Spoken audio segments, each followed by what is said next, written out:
तो जी आज के लेक्चर में कोशिश करेंगे कि चैप्टर 3 यानी कि जी ट्रांसफॉर्म ख़त्म कर दें, और अगर टाइम मिलता है तो चैप्टर नंबर 4 भी थोड़ा सा हम लोगों ने देखना है। बिल्कुल थोड़ा सा मैं आप लोगों से जिक्र करूँगी कि फोरियर एनालिसिस करके क्या होता है, और बहुत हल्का सा DTFS को टच करके हम DTFT की तरफ जाएंगे। लेकिन ये क्या टर्म्स हैं, ये थोड़ा सा अगर हमें चैप्टर 4 का टाइम मिला तो फिर उस वक्त हम देखेंगे।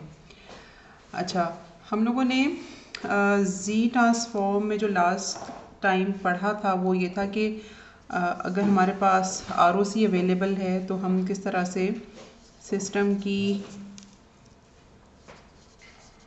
कॉजेलिटी और स्टेबिलिटी का अंदाज़ा लगा सकते हैं। ठीक है, अच्छा ये चीज़ सब लोगों को समझ आई थी या इसमें कुछ मुझे दोबारा बताने की ज़रूरत है?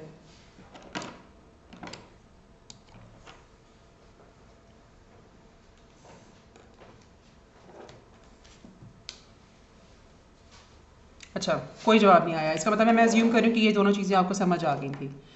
अच्छा, अभी हम लोगों ने जो आज जिस टॉपिक से शुरू करना है वो है सॉल्विंग डिफरेंस इक्वेशन। जी आपने आरओसी की बात की, उसमें आपने कॉजल और एंटी कॉजल दोनों दिखा दिया था आरओसी पे, मगर आई थिंक स्टेबिलिटी का नहीं आपने डायग्राम बनाया था। अच्छा, एक और आयशा बात कर रही है। यस जी आयशा, कोई रिस्पॉन्ड करेगा प्लीज़, क्योंकि मैंने जहाँ तक मुझे आप पता है हम लोगों ने स्टेबिलिटी की बात की थी। जी जी, इन्होंने साहब आपने स्टेबिलिटी की बात की है, आपको बताया है कि इन्फिनिटी से कम हो तो इट इज स्टेबल, जी बट आरओसी से आपने डायग्राम बताई थी कॉजल और एंटी कॉजल के लिए, वो आपने स्टेबिलिटी के लिए नहीं बताई। अच्छा, ओके, ये इस शीट के ऊपर मैं वापस आती हूँ, मैं फिर वो बता देती हूँ जो कि मैंने लास्ट में जिक्र किया था, और फिर आपको शायद थोड़ा सा जहन में आ जाए। अच्छा, कॉजेलिटी के लिए तो आपको रीजन ऑफ कन्वर्जेंस का तो पता है ना कि वो किस तरह का होता है, सर्कल के अंदर या सर्कल के बाहर। ठीक है, यस यस ओके। अच्छा, मैंने ये बताया था कि हमारे पास जो टाइम डोमेन में सिग्नल का अगर रिस्पॉन्स अवेलेबल हो, जिसको हम इम्पल्स रिस्पॉन्स कहते हैं, ठीक है, अगर हमारे पास टाइम डोमेन में ये इन्फॉर्मेशन अवेलेबल हो तो एक स्टेबल सिस्टम ऐसा सिस्टम होता है जिसमें इसमें जितने भी सैम्पल्स मौजूद है ना, अगर उसका हम उसका मैग्नीट्यूड या उस मतलब नेगेटिव वैल्यूज़ को भी हम प्लस करके उन सारे के सारे सैम्पल्स को प्लस आउट करें तो it should be lesser than infinity. Time domain में अगर हमारे पास सिस्टम की इन्फॉर्मेशन अवेलेबल हो तो स्टेबिलिटी चेक करने का ये क्राइटेरिया है। ठीक है, ये चीज़ याद है हम लोगों ने यहाँ पढ़ी थी हम लोगों ने। यस ओके, अब अगर हम सिस्टम की टाइम इन्फॉर्मेशन को जी डोमेन में कन्वर्ट करना चाहें तो हमारे पास जो रिलेशनशिप एग्जिस्ट करता है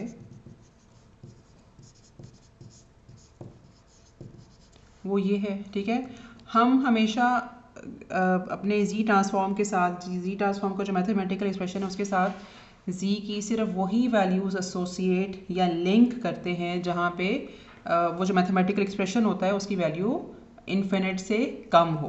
ठीक है, यानी कि जी की सिर्फ सारी की सारी वो वैल्यूज़ रीजन ऑफ कन्वर्जेंस में शामिल होती हैं जहाँ पे एच ऑफ जी इन्फिनिटी से कम होगा, मतलब एच ऑफ जी का मैग्नीट्यूड।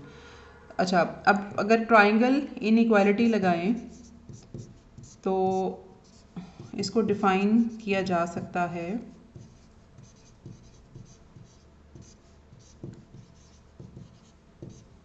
इस तरह से। ठीक है, और अब यहाँ पर पहुँच के हम लोगों ने कहा था कि अगर हम इस इक्वेशन में, अब इस इक्वेशन को थोड़ा सा आपने जहन में रखना है, इस इक्वेशन में अगर हम z की वैल्यू 1 प्लग इन करें तो हमारे पास जो मतलब for z is equal to 1, ठीक है, तो हमारा जो एक्सप्रेशन लेफ्ट ओवर होगा दैट वुड बी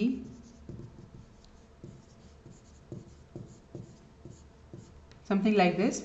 और अगर हमारे पास मतलब एच ऑफ एन यानी कि जो सिस्टम की टाइम डोमेन इंफॉर्मेशन है वो अगर स्टेबल सिस्टम को बिलोंग करता है, मतलब ये जो एच ऑफ एन है अगर ये स्टेबल सिस्टम को बिलोंग करता है तो इसकी हमें टाइम डोमेन इंफॉर्मेशन की वजह से पता है कि इसका सम इन्फिनिटी से कम होगा। अब अगर हम यहाँ पे देखें तो बेसिकली यही चीज़ हमें वापस मिल रही है। तो इसका मतलब ये है कि अगर ये चीज़ इन्फिनिटी से कम है तो एच ऑफ जी भी इन्फिनिटी से कम होगा, और z इज इक्वल टू 1, यानी कि इसको मुझे ऐसे लिखना चाहिए कि z इज इक्वल टू 1, जो मतलब सारी की सारी वैल्यूज़ हैं, यानी कि वो सारे के सारे कॉम्प्लेक्स नंबर जहाँ पे z का मैग्नीट्यूड 1 हो जाता है, वो h ऑफ z के रीजन ऑफ कन्वर्जेंस में शामिल होगा। ये बात समझ आइए? Yes ma'am. ओके, अच्छा, बहुत डाउटफुल आपका यस था। आर यू श्योर कि समझ आइए? मतलब मैं आगे चलूँ यहाँ से इस मतलब बातों हाँ, कंक्लूड? मुझे बेसिकली ये नहीं समझ आ रही कि आरओसी पे हम शो कहाँ करेंगे, या तो वो शायद पोल्स एंड जीरो से हम डिटेक्ट करते थे स्टेबिलिटी। अच्छा, नहीं, हम पोल जीरोस में नहीं करते थे।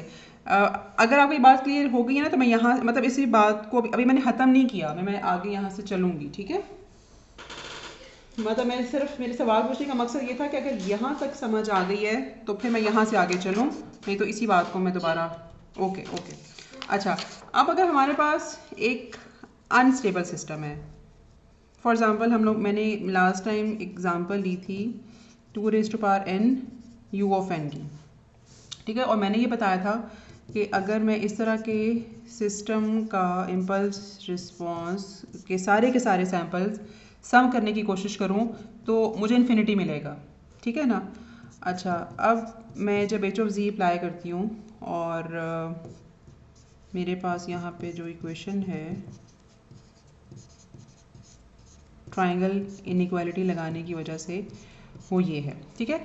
अब इस इक्वेशन में अगर मैं z is equal to 1 plug in करूँ तो मेरे पास बेसिकली जो h ऑफ z मुझे मिलता है, अच्छा, ये लेस देन इक्वल होना चाहिए,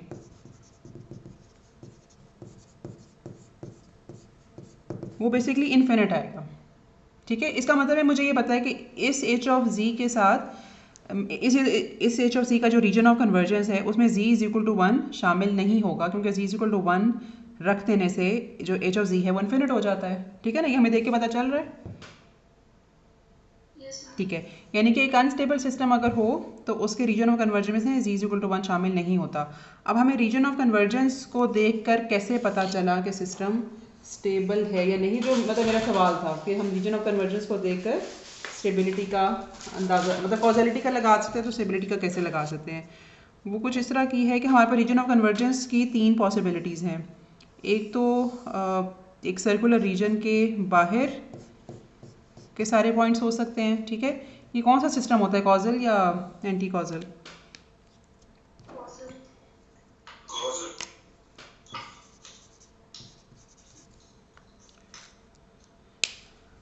एक हमारे पास पॉसिबिलिटी ये है कि हमारे पास एक सर्कल हो। अब इस सर्कल का रेडियस की अभी हम फिलहाल बात नहीं कर रहे, इसका रेडियस कुछ भी हो सकता है, ठीक है? मतलब 1 से छोटा 1 से बड़ा, इर्रिस्पेक्टिव ऑफ द फैक्ट, अभी हम सिर्फ उसकी जो है ना शक्ल व सूरत वो देखना चाह रहे हैं। एक हमारे पास रीजन ऑफ कन्वर्जेंस ऐसा आता है, और हम लोगों ने ये पढ़ा था कि ये एक ऐसे सिग्नल से बिलोंग करता है या ऐसे सिग्नल के साथ लिंक्ड होता है जो कि एंटी कॉजल हो।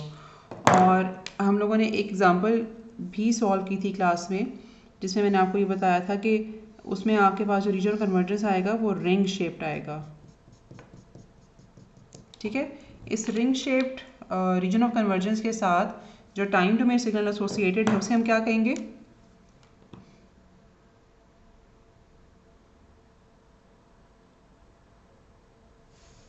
जी, एंटी कॉजल वो सिग्नल है जो कि n लेसर देन 0 के ऊपर एग्जिस्ट करता है। ये सिग्नल जो टाइम के दोनों तरफ एग्जिस्ट करता है उसे हम क्या कहेंगे?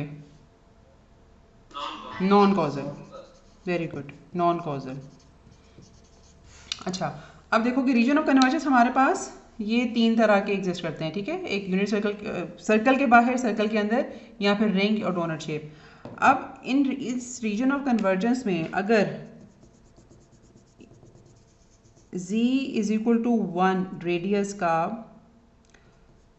सर्कल शामिल है, सर्कल से मुराद ये है कि वो सारे के सारे पॉइंट्स जहाँ पे z का मैग्नीट्यूड 1 होगा।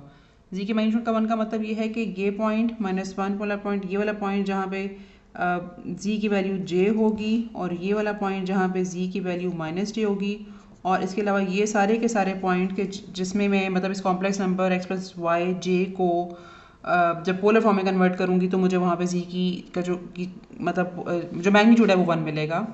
इसी तो ये एक ऐसा कॉजल सिस्टम होगा जो कि स्टेबल भी होगा।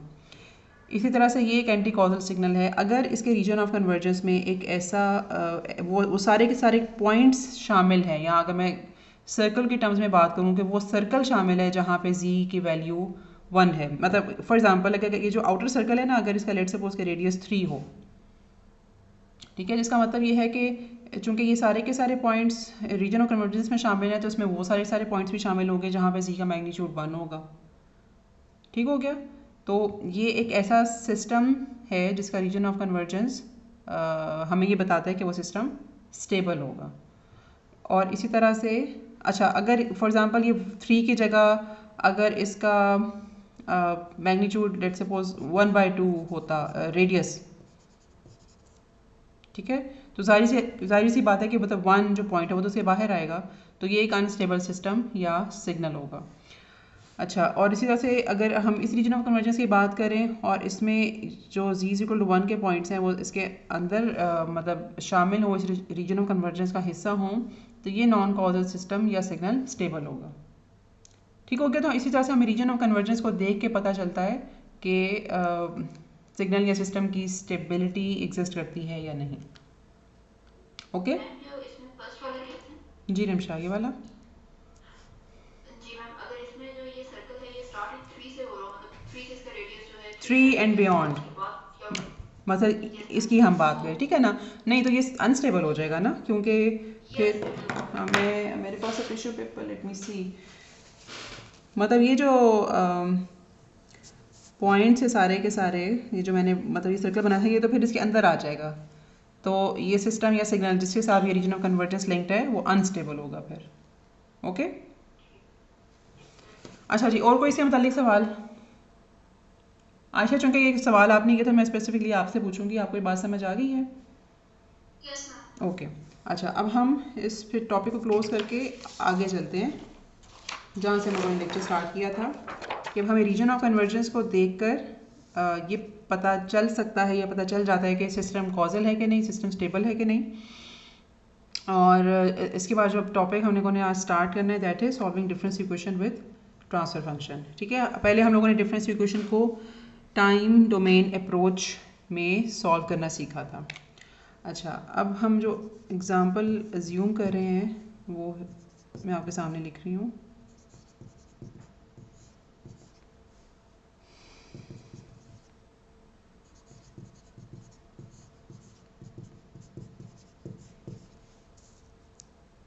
आप नोट कर लो, मैं फिर अगली स्लाइड पे इसका सॉल्यूशन करके दिखाऊंगी।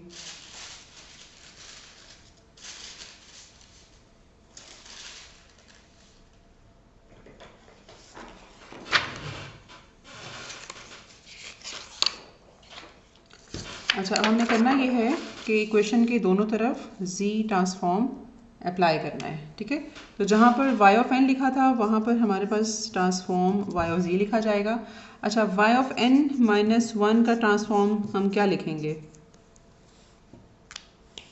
हम लोगों को टाइम शिफ्टिंग प्रॉपर्टी से पता होना चाहिए, इसका ट्रांसफॉर्म क्या लिखा जाएगा?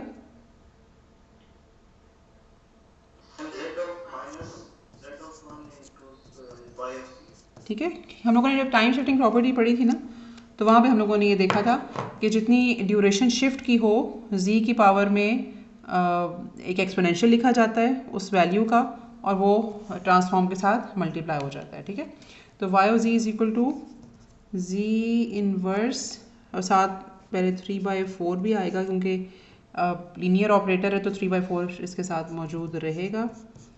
और इसको हम, अच्छा, किसी को ये बात ना पता हो कि हम लोगों ने ये कैसे लिखा है? सबको पता है? ओके अच्छा, हम अब करते यूँ हैं कि y ऑफ z की टर्म्स इकट्ठी कर लेते हैं और x ऑफ z को उससे डिवाइड करते हैं। इस रेशो को y of z divide by x of z, इस रेशो को हम h ऑफ z का नाम देते हैं, और h ऑफ z का एक अंग्रेजी में भी नाम होता है, वो क्या होता है? Transfer function. Very good. अच्छा, अब इस इक्वेशन में हम जब ये टर्म्स आगे पीछे करेंगे तो हमारे पास जो एक्सप्रेशन बनेगा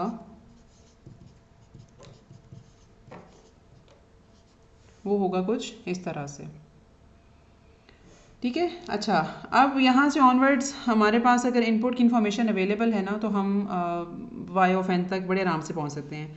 मसलन अगर हमारे पास, अगर हम स्टेटमेंट ये है कि ये डिफरेंस इक्वेशन गिवन है, जो डिफरेंस इक्वेशन यहाँ पर अवेलेबल थी कि ये डिफरेंस इक्वेशन हमारे पास है और आप इस सिस्टम का इम्पल्स रिस्पॉन्स निकालें। हमें जब हम लोगों ने डिफरेंस इक्वेशन को जब सॉल्व किया था तब हम लोगों ने ये सीखा था कि अगर हमारे पास सिस्टम इक्वेशन अवेलेबल हो तो उससे इम्पल्स रिस्पॉन्स हम कैसे कंप्यूट करते हैं, ठीक है। हम एक्स ऑफ एन को डेल ऑफ एन एज्यूम करते थे। अच्छा, यहाँ पे भी हम लोगों ने करना यही है कि अगर हमें ये कहा जाए कि इम्पल्स रिस्पॉन्स कंप्यूट करना है तो इम्पल्स रिस्पॉन्स का मतलब है कि अगर इनपुट पे इम्पल्स हो तो रिस्पॉन्स क्या आएगा, यानी कि आउटपुट क्या आएगी। तो एक्स ऑफ एन को हम अज्यूम करेंगे इम्पल्स, और इम्पल्स का जो ट्रांसफॉर्म होता है दैट इज इक्वल टू 1। तो हमारे पास जो y ऑफ z है that would become equivalent to h of z। अब जो ये वाला एक्सप्रेशन है इस पर हम लगाएंगे पार्शियल फ्रैक्शन एक्सपेंशन। मैं इसका यहाँ पे डायरेक्टली आंसर लिख देती हूँ और आप इसको कंप्यूट करके अपने पास देखना।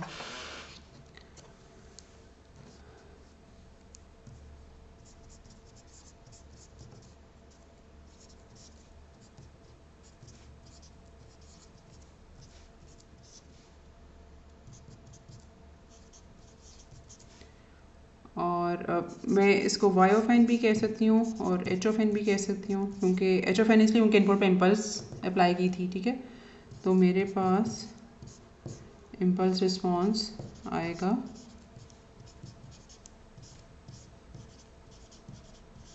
इस तरह से। और अगर मुझे इंस्टेड ऑफ इम्पल्स रिस्पॉन्स ये कहा जाता, या क्वेश्चन की ये स्टेटमेंट भी हो सकती है कि स्टेप रिस्पॉन्स फाइंड करें, तो स्टेप रिस्पॉन्स का मतलब ये है कि इनपुट क्या होगी, यू ऑफ एन, यानी कि स्टेप सिग्नल। तो अगर इनपुट मतलब अगर मुझे स्टेप रिस्पॉन्स फाइंड आउट करना है यानी कि इनपुट स्टेप सिग्नल है, तो एक्स ऑफ जी हम लोगों ने इसमें कंप्यूट करना सीखा है वो इसके बराबर होगा। अच्छा, इसका मतलब ये है कि अब जो आउटपुट इक्वेशन थी वो उसमें मतलब उसमें मुझे अब एच ऑफ जी के साथ एक्स ऑफ जी को मल्टीप्लाई करना है आउटपुट निकालने के लिए। ये बेसिकली मैंने इक्वेशन लिखी थी ये वाली, अगर आपको ये नज़र आ रही हो, ठीक है, जिसमें y of z, it's a little messier, y of z upon x of z is equal to h of z लिखा था मैंने। अब x ऑफ z मेरे पास यूनिटी नहीं है, नॉन यूनिटी है, तो मुझे उसको यहाँ पर मल्टीप्लाई करना पड़ेगा y ऑफ z कंप्यूट करने के लिए, ठीक है। और जो एक्सप्रेशन मेरे पास आएगा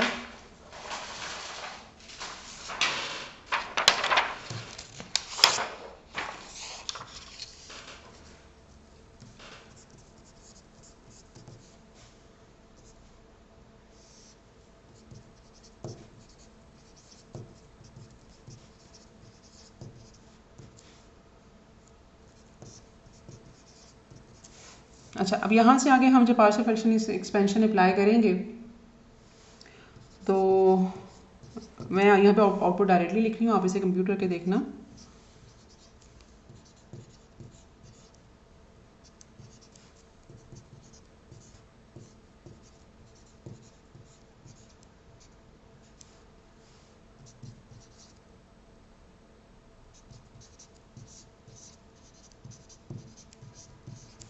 हम बस ये आउटपुट आती है, ठीक है। अच्छा, अब अगर ये चीज़ किसी को समझ नहीं आई तो प्लीज़ लेट मी नो, मैं इसको एक्सप्लेन कर दूँ और फिर हम उसके बाद आगे चलें।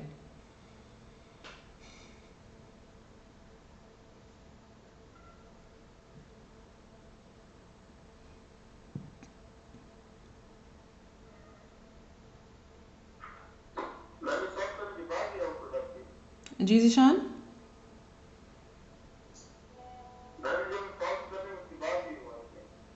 सॉल्व करने के बाद आप कह रहे हो?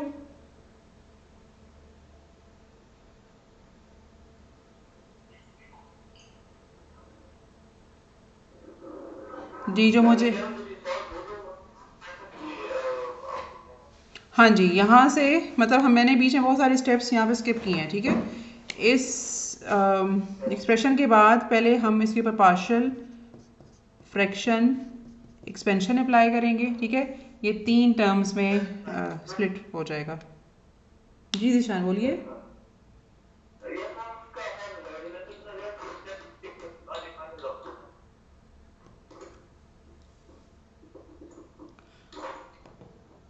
अच्छा, अगर आपने कोई सवाल नहीं किया ना तो मैं फिर यहाँ से आगे चलूँगी, क्योंकि मुझे आपकी बात समझ नहीं आई। अगर it was a simple statement then I will leave it here, ठीक है। अगर कोई सवाल है तो दोबारा पूछ लो।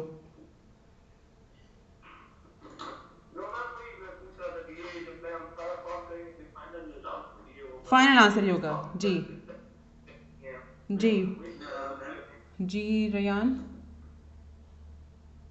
मैम ये पूछना था कि x of z is equal to 1 divided by 1 minus z inverse. Ma'am ये हमारे पास ये ट्रांसफर फंक्शन हमने ये प्रूव किया हुआ है, ये आइडेंटिटी हमें पहले से मालूम है मैम। ये आइडेंटिटी हमें पहले से मालूम है, हमारे पास टेबल्स अवेलेबल होते हैं जी ट्रांसफॉर्म के, हम उससे भी देख सकते हैं।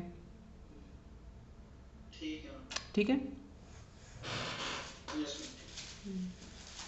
मतलब मैं शायद आपको एग्ज़ाम में ना दूं, क्योंकि वैसे मैं ये अज्यूम करूंगी कि ओपन बुक टेस्ट है ना, तो आपके पास ये आइडेंटिटीज़, ये फॉर्मूलाज अवेलेबल हैं ऑलरेडी, और आप उनसे हेल्प ले सकते हो। यस मैम, बुक में मौजूद है। हाँ जी, बुक में बिल्कुल मौजूद है, तो आप वहीं से देखते, मतलब इनपुट में जो भी दूँ, मसला हो सकता है मैं आपसे ये कहूँ कि ये सिस्टम है, आप साइनसॉइडल रिस्पॉन्स निकालें, तो उसमें क्या होगा कि यहाँ पे जो इनपुट मतलब एच ऑफ जी के साथ आप मल्टीप्लाई करोगे, जो साइनसॉइडल रिस्पॉन्स का, साइनसॉइडल इनपुट का या साइनसॉइडल सिग्नल का जो जी ट्रांसफॉर्म आता है, आप यहाँ पे वो लिखोगे, और फिर उसके बाद पार्शियल फ्रैक्शन एक्सपेंशन लगा के आंसर निकालोगे, ठीक है। तो किसी भी तरह की इनपुट एज लॉन्ग एज वो टेबल में अवेलेबल है, उसका जी ट्रांसफॉर्म आप लगा कर यहाँ पर अप्लाई करके आप उसकी आउटपुट निकाल सकते हो।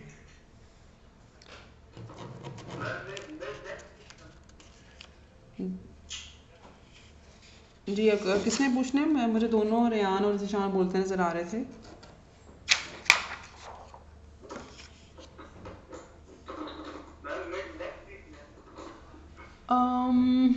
नहीं, शायद नेक्स्ट में ना हो, मैं आपको बता दूंगी, लेकिन नेक्स्ट में शायद ना हो, क्योंकि मैं चाह रही हूँ कि 5 चैप्टर्स तक हम पढ़ लें, तो उसके बाद मिड हो।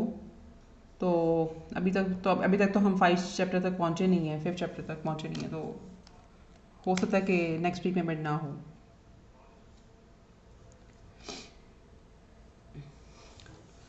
अच्छा जी, अब हमने जो टॉपिक पढ़ना है दैट इज़ वन साइडेड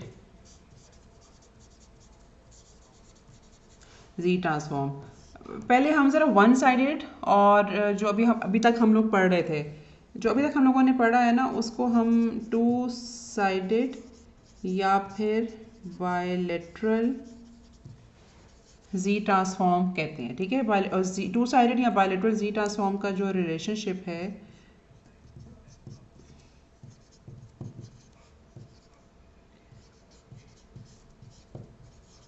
वो ये है कि उसमें समेशन जो होती है ना, वो n equal to minus infinity से इन्फिनिटी होती है।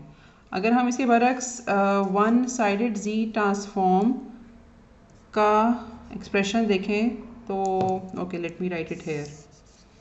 उसको हम एक तो प्लस का साइन ऊपर आ जाता है, मतलब आपकी जो किताब है वो उसको बायलेटरल जी ट्रांसफॉर्म से इस तरह से डिस्टिंग्विश करती है, प्लस का साइन हम लिखते हैं। और अगर आप उसकी लिमिट्स देखो तो ये n इक्वल टू 0 से इन्फिनिटी जाती हैं, ठीक है। अब इन दोनों में फ़र्क ये है कि हम अगर x ऑफ n की कोई भी value n is equal to 0 से पहले एग्जिस्ट करती है, तो हम उसको सिंपली इग्नोर कर देते हैं, ठीक है। जो कि बायलेटरल में n is equal to minus infinity से इन्फिनिटी जितने भी सैम्पल्स मौजूद हैं वो सारे के सारे कंसिडर होते हैं। अब इन दोनों की ज़रूरत क्यों पड़ती है, मतलब अगर टू साइडेड अवेलेबल है हमारे पास, तो वन साइडेड जी ट्रांसफॉर्म की ऑन द फर्स्ट प्लेस ज़रूरत क्यों है? किसी को इस बात का जवाब पता है?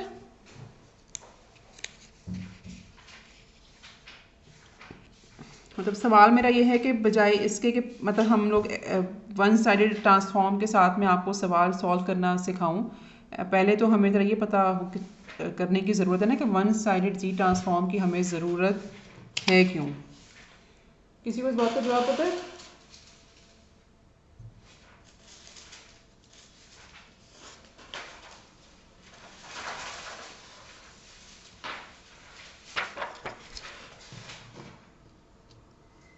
जी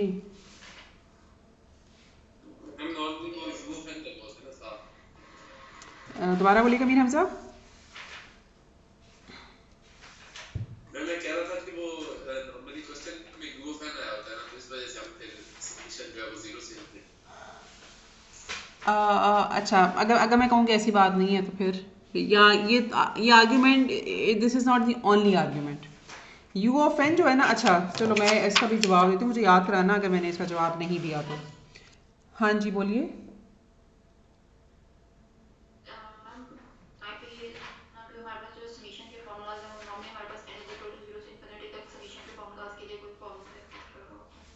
अच्छा हमारे पास फॉर्मूला नहीं है तो इसलिए फिर हम लगाते हैं। अच्छा नहीं दिस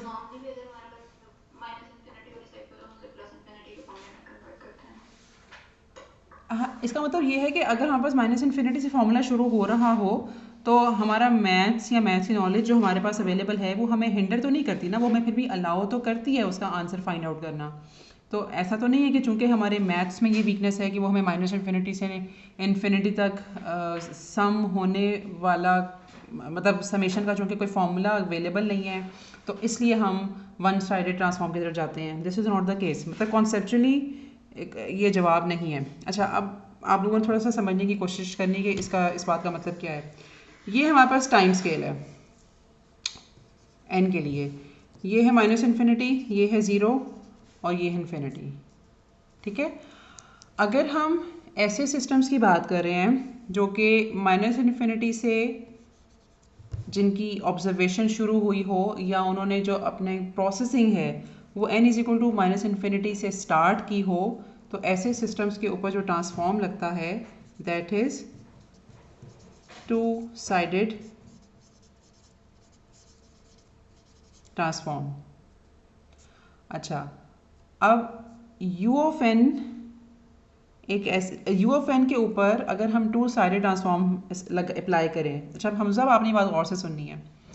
u ऑफ n के ऊपर अगर हम टू साइडेड ट्रांसफॉर्म अप्लाई करें तो हम ये अज्यूम करते हैं कि u ऑफ n एक ऐसा सिग्नल है जिसमें n is equal to zero and onwards values non zero हैं और उससे पहले वैल्यूज़ ज़ीरो हैं। अब ये जो बात है ये इसलिए इम्पॉर्टेंट है कि हम अज्यूम करते हैं कि वो सिग्नल एग्जिस्ट करता है, सिग्नल माइनस इन्फिनिटी से माइनस वन तक एग्जिस्ट करता है, लेकिन उसमें जो सैम्पल्स हैं उन सब सैम्पल्स की वैल्यू ज़ीरो है।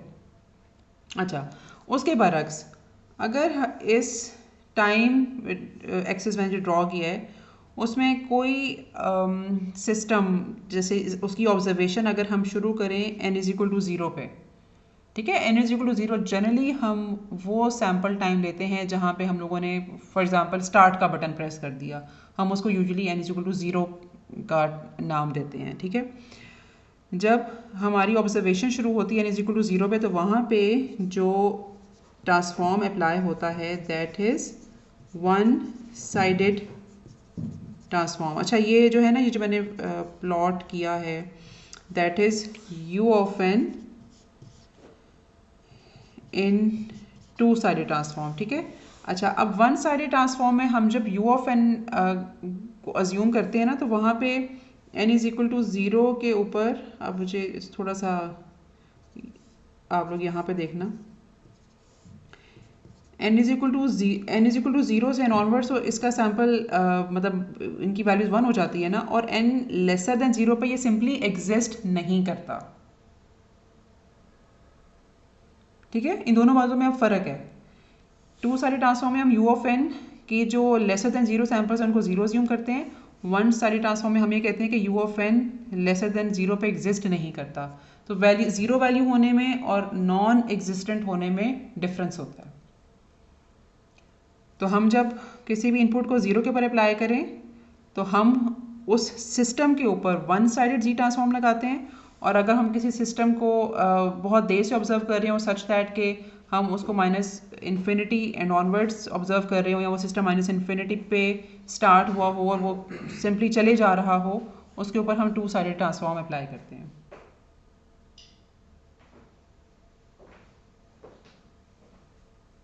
अच्छा, अब यहाँ ये तो इन दोनों में कॉन्सेप्चुअल डिफरेंस हो गया। अब वन साइडेड ट्रांसफॉर्म की ज़रूरत हमें किन जगहों पे पड़ती है, या फिर ये कि मतलब हमें ये तो पता चल गया कि कौन से सिस्टम्स के ऊपर ये अप्लाई होता है। अब इसका बेसिकली मतलब क्या होता है?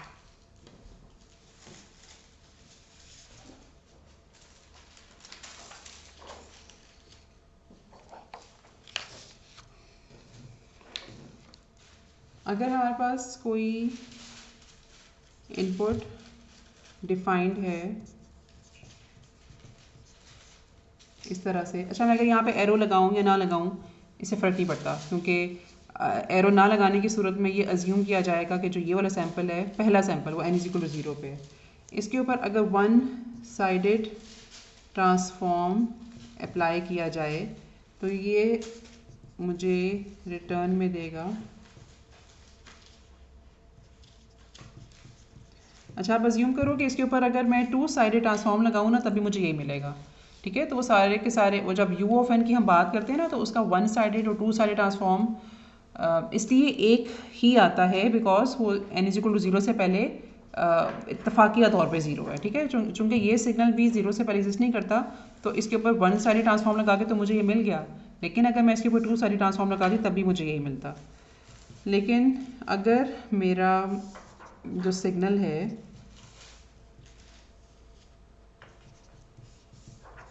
वो इंस्टेड इस तरह से होता, तो इसके ऊपर जो ट्रांसफॉर्म हम अप्लाई करते वो ये होता, वो ये होगा बल्कि, ठीक है।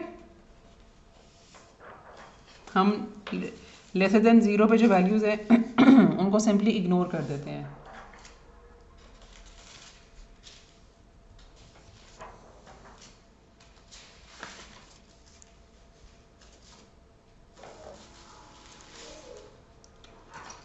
अच्छा, अब एक डिफरेंस मतलब मैंने आपको एक सिमिलैरिटी ये बताई टू साइडेड और वन साइडेड ट्रांसफॉर्म की के, हाँ जी बोलिए।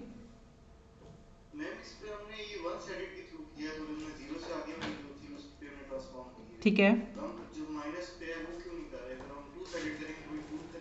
हाँ मैंने प्लस का साइन लगाया ही इसीलिए ताकि मैं आपको ये बता सकूं कि ये वन साइडेड ट्रांसफॉर्म लगाने के नतीजे में मुझे ये एक्सप्रेशन मिला है।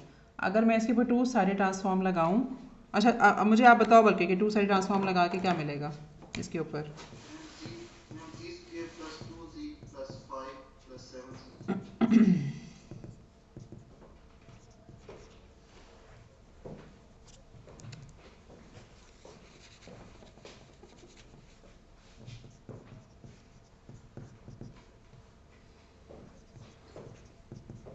ठीक है ना, टू साइडेड अगर ट्रांसफॉर्म में मुझे ये एक्सप्रेशन मिलेगा और वन साइडेड में मुझे ये मिला है। तो अगर आप यहाँ पे देखो तो अब दोनों एक्सप्रेशन में डिफरेंस है, ठीक है। तो one sided transform basically n lesser than values को सिंपली इग्नोर कर देता है, ठीक है, क्योंकि उसने अप्लाई ही वो सिग्नल n=0 पे हुआ है, तो वो जो वैल्यूज़ हैं वो तो सारी की सारी बेसिकली हमारे लिए बेकार है ना, ठीक है। अच्छा, अब इसमें जो हमारे पास समझने वाली एक और बात है वो ये कि अगर हमारे पास सिग्नल टाइम डोमेन में शिफ्ट हो, अच्छा बाकी सारी की सारी जो प्रॉपर्टीज़ है ना वन साइडेड ट्रांसफॉर्म की और टू साइडेड ट्रांसफॉर्म की, वो ऑलमोस्ट सेम है। एक डिफरेंस जो आता है वो टाइम शिफ्टिंग प्रॉपर्टी में आता है।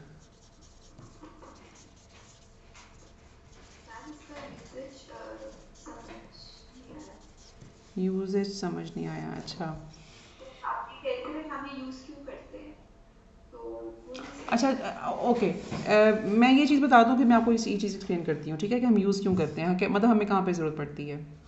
एक तो मैंने ये चीज़ आपको पहले बताई है ना कि वो सिस्टम जो n is equal to minus infinity से जिनकी ऑब्जर्वेशन स्टार्ट हो वहाँ पे टू साइडेड ट्रांसफॉर्म लगता है, और जहाँ पे observation n is equal to 0 पे स्टार्ट हो वहाँ पे वन साइडेड ट्रांसफॉर्म लगता है। एक तो मैंने आपको ये चीज़ बताई थी, इसी को मैं थोड़ा सा फिर आगे लेके चलूँगी, ठीक है।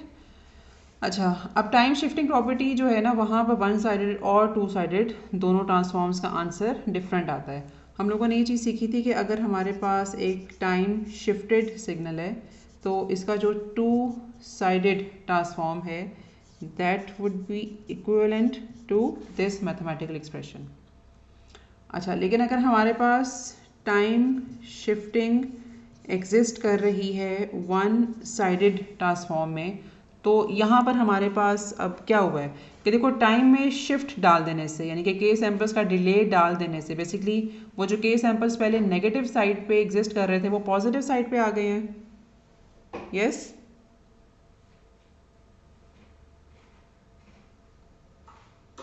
ठीक है ना, बात समझ आ रही है? ओके, तो अब इसका ट्रांसफॉर्म जो है वो बेसिकली किस तरह से एग्जिस्ट करेगा कि x ऑफ z, और उसमें हम वो सारे के सारे सैम्पल्स ऐड करेंगे n इज इक्वल टू 1 से लेकर k तक, जो कि बेसिकली पहले नेगेटिव साइड पे थे और अब पॉजिटिव साइड पे आ गए। ठीक है, इसकी एक एग्जांपल भी देख लेते हैं। मसलन अगर हमारे पास x ऑफ n माइनस 2 है तो वन साइडेड ट्रांसफॉर्म लगाने से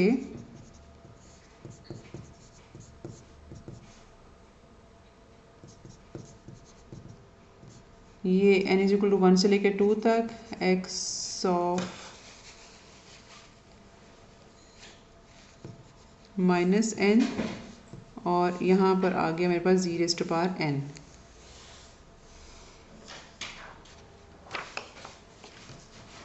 मैं इसको हटा लूँ?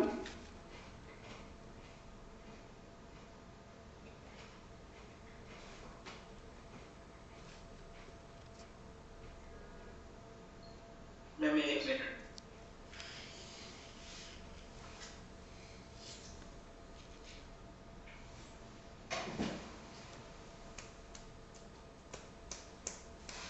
यस मैम, हटा।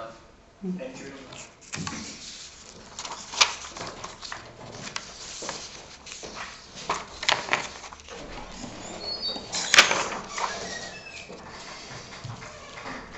अच्छा जी, हम ट्रांसफॉर्म फाइंड कर रहे थे x ऑफ n माइनस 2 का।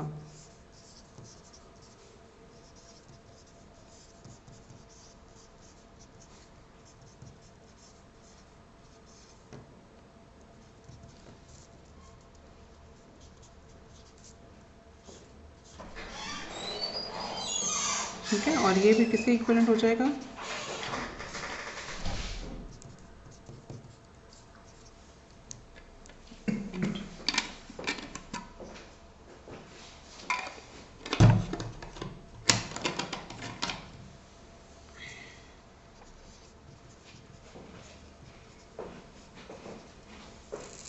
ठीक हो गया?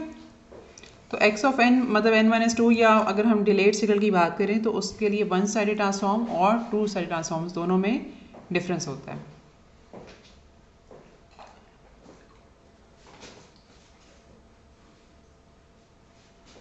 अच्छा, अब एक और चीज़ जहाँ पर हमें थोड़ा सा मज़ीद अपने ज़रा विजन को ब्रॉड करके समझने की ज़रूरत है कि टू साइडेड ट्रांसफॉर्म और वन साइडेड ट्रांसफॉर्म में क्या डिफरेंस होता है।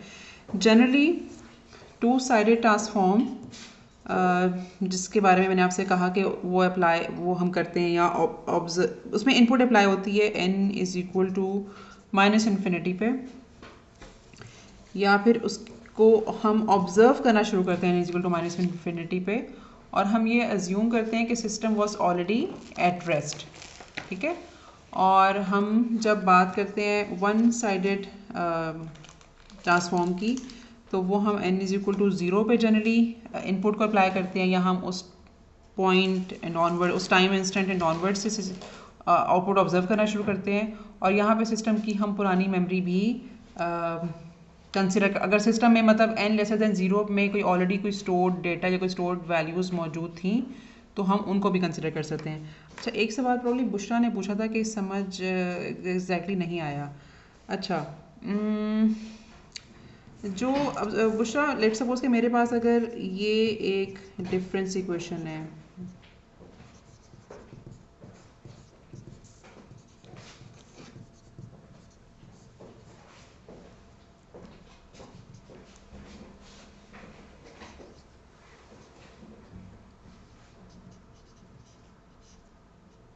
ठीक है। अभी हम लोगों ने इस डिफरेंस इक्वेशन को इसके इम्पल्स रिस्पॉन्स के लिए और उसके अलावा स्टेप रिस्पॉन्स के लिए सॉल्व करना सीखा था, ठीक है। अब हम इसको ऐसी हर इनपुट के लिए सॉल्व करना सीख सकते हैं जो कि इनपुट एन मतलब जिसको हम अज्यूम करें कि one is equal to minus infinity and onwards exist करती है। मसलन हम इस सिस्टम को कोई anti causal input such that this input, या फिर कोई साइनोसॉइडल इनपुट जैसे कि π/2n, ठीक है। अगर cos π/2n के साथ अगर u ऑफ n मल्टीप्लाई नहीं हुआ तो इसका मतलब ये है कि ये एक ऐसा सिग्नल है जो कि माइनस इन्फिनिटी से इन्फिनिटी की तरफ जा रहा है, या फिर एक एक्सपोनेंशियल सिग्नल अगर इसके साथ भी u ऑफ n मल्टीप्लाइड नहीं है, इसका मतलब ये भी है कि ये माइनस इन्फिनिटी से इन्फिनिटी जा रहा है। तो ऐसी तमाम इनपुट्स जो कि n लेसर दैन 0 पे एग्जिस्ट करती हैं, हम इस सिस्टम को सॉल्व कर सकते हैं आउटपुट निकालने के लिए इस तरह के इनपुट्स पे। लेकिन वन साइडेड ट्रांसफॉर्म जब हम कंसिडर करेंगे या इस सिस्टम को जब हम सॉल्व करेंगे वन साइडेड ट्रांसफॉर्म के लिए, तो बेसिकली हम सिर्फ इनपुट को सिर्फ वही इनपुट्स कंसिडर कर सकते हैं जो n ग्रेटर देन और इक्वल टू 0 के ऊपर अप्लाई हुई हैं।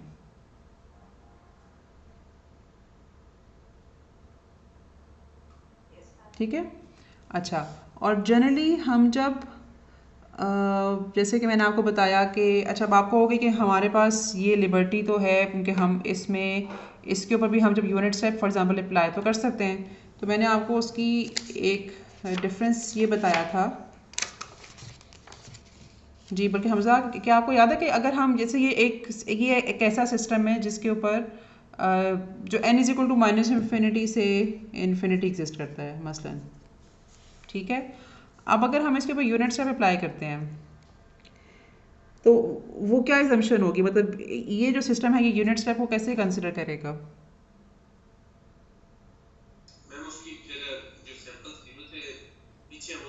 वो ज़ीरो होंगे, ठीक है ना। अब हम जब इसके ऊपर अगर हम एक वन साइडेड सिस्टम अगर अज्यूम करें, ठीक है, इसी सिस्टम की अगर मैं बात कर रही हूँ,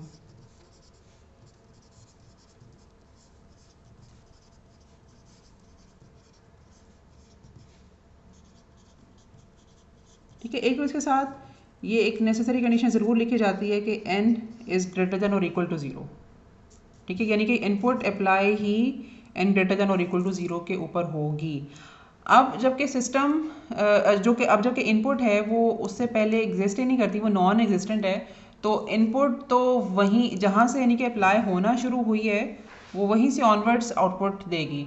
अब वो लेकिन अब हमारे पास जो बेसिकली आउटपुट आएगी मतलब y ऑफ n में कि अब दो पार्ट्स होंगे, जिस तरह से हम लोगों ने डिफरेंस इक्वेशन के सोल्यूशन में सीखा था ना कि इसके बेसिकली दो पार्ट्स होंगे, एक y1n में से कह देती हूँ, एक जो लो इसको होमोजेनियस सोल्यूशन और एक उसका पर्टिकुलर सोल्यूशन, ठीक है। पर्टिकुलर सोल्यूशन वो सोल्यूशन है जो कि हमें इनपुट की वजह से मिला और ऐसी इनपुट जो कि n इक्वल टू और ग्रेटर देन 0 के ऊपर अप्लाई हुई, और होमोजेनियस सोल्यूशन जो कि सिस्टम की अपनी मेमोरी की वजह से है, ठीक है। अब अगर हम इसे कंपेयर करें एक टू साइडेड ट्रांसफॉर्म से,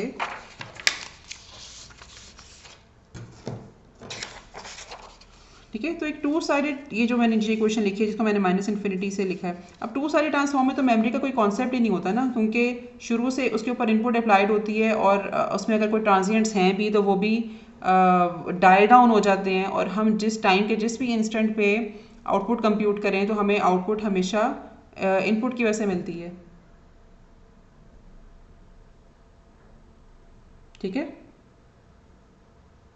अगर उसमें कोई ट्रांजिएंट्स हों भी तो वो मतलब n इज इक्वल टू 0 के ऊपर आप या n इज इक्वल टू 1 के ऊपर अगर आप आउटपुट कंप्यूट करना चाह रहे हो तो ट्रांजिएंट्स उस वक्त तक वैसे ही डाई डाउन हो चुके होते हैं अगर input n is equal to minus infinity पे अप्लाई हुई थी।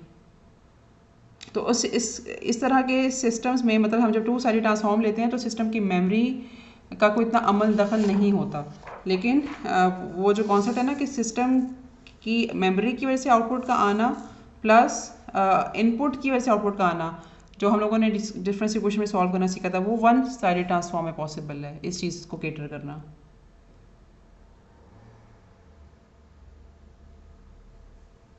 ओके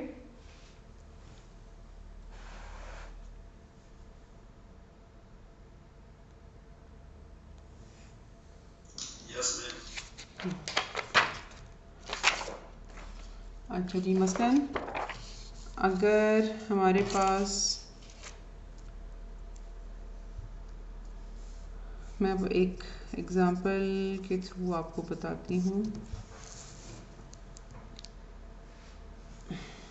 अच्छा, ये हमारे पास एक सिस्टम का ट्रांसफर फंक्शन गिवन है।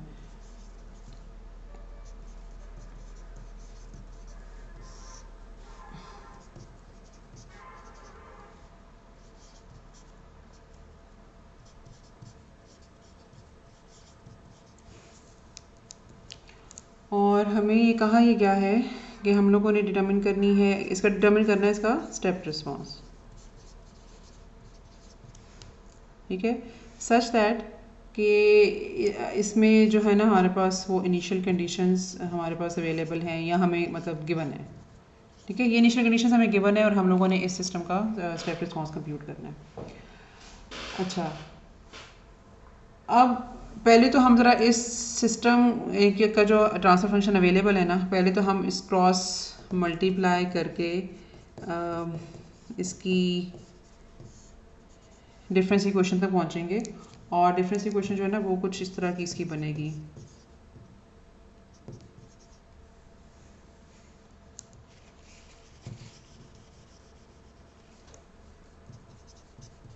तो यहाँ पे 5 आना चाहिए।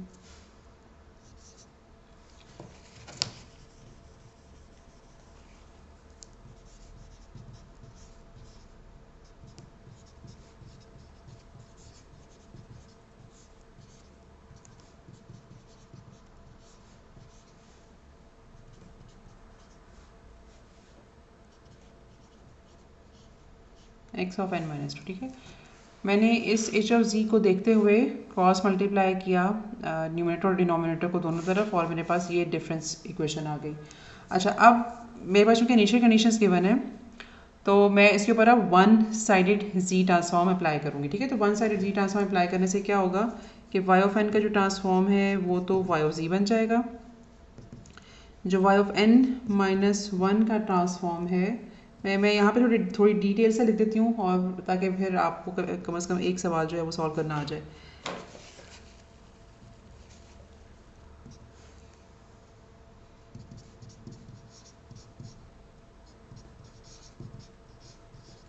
ये y ऑफ n माइनस 1 का वन साइडेड ट्रांसफॉर्म है।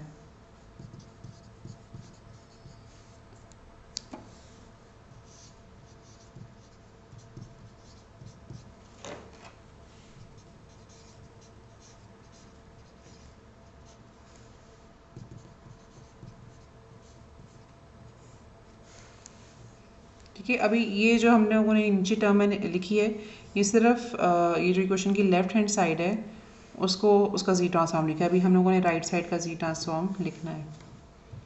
ठीक है, इसमें तो कोई कन्फ्यूजन नहीं है ना, क्योंकि हम लोगों को वन साइडेड ट्रांसफॉर्म तो लेना आता है अगर हमारे पास शिफ्टेड सिग्नल हो तो।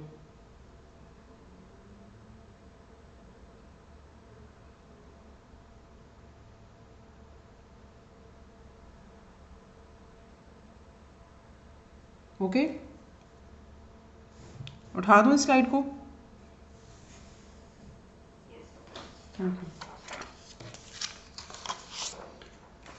अच्छा जी, राइट साइड के ऊपर यानी कि जहाँ पे इनपुट के कोफिशिएंट से इनपुट के कंपोनेंट से वहाँ पे हम जब अप्लाई करें वन साइडेड जी ट्रांसफॉर्म,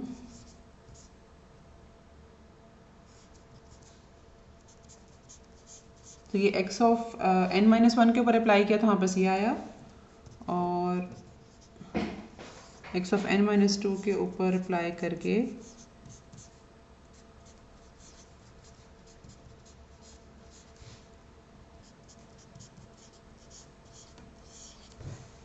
हमारे पास ये आया।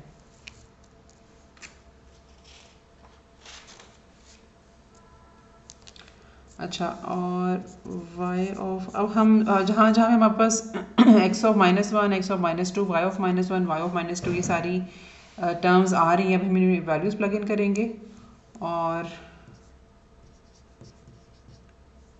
फिर आगे रिजल्ट तक पहुँचेंगे।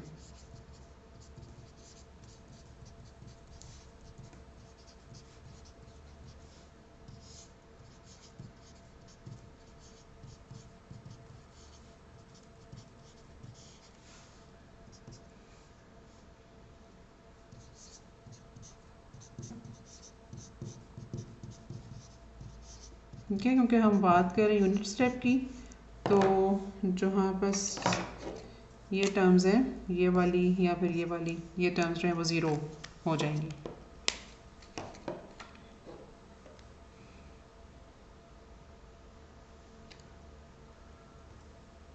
अच्छा जी, थोड़ा सा इकट्ठा करें इन सारी टर्म्स को।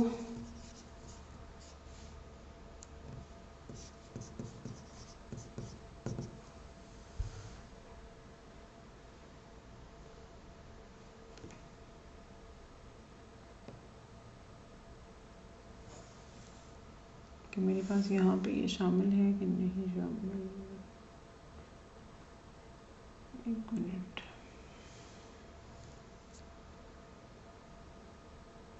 अच्छा ओके, अब मेरे पास जो टर्म अवेलेबल है उसमें एक्चुअली एक्स ऑफ जी उसमें शामिल है, तो मैं यहाँ से एक्स ऑफ जी को फिर इरेज कर रही हूँ।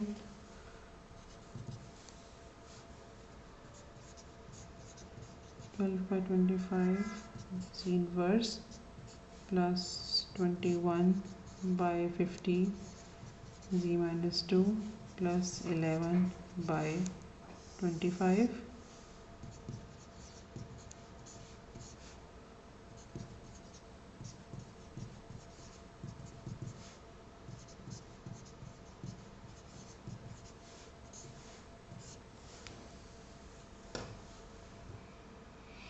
ठीक है, अब ये जो एक्सप्रेशन मैंने लिखा है ना, इसमें एक्स ऑफ जी का ट्रांसफॉर्म शामिल है। एक्स ऑफ जी का ट्रांसफॉर्म मैंने लिया है 1/1 माइनस जी इनवर्स, क्योंकि मुझे यूनिट स्टेप सिग्नल अवेलेबल था, क्योंकि मुझे कहा गया था कि स्टेप रिस्पॉन्स निकालिए, तो मुझे ये पता कि इनपुट को मैंने यूनिट स्टेप सिग्नल लेना है।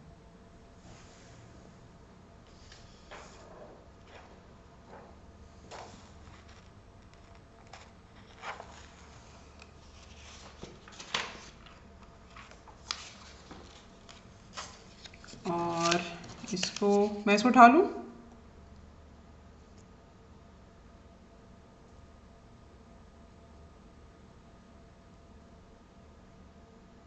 Yes ma'am. ठीक है,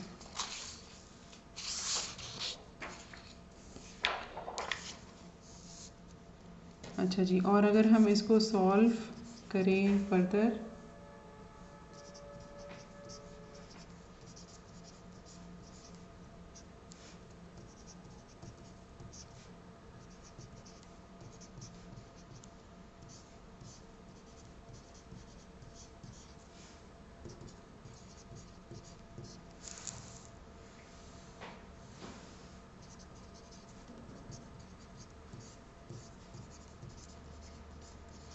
तो ये आंसर आता है। और साथ अगर मैं खैर यहाँ ये ना भी लिखें तो फ़र्क नहीं पड़ता, क्योंकि यू ऑफ एन तो हर एक के साथ लिखा हुआ ही है। लेकिन ये लिखने का मकसद ये है कि अब ये जो चूँकि input n is equal to 0 के ऊपर अप्लाई हुई थी, तो ये जो आउटपुट है ये वैलिड सिर्फ n ग्रेटर देन और इक्वल टू 0 के लिए है।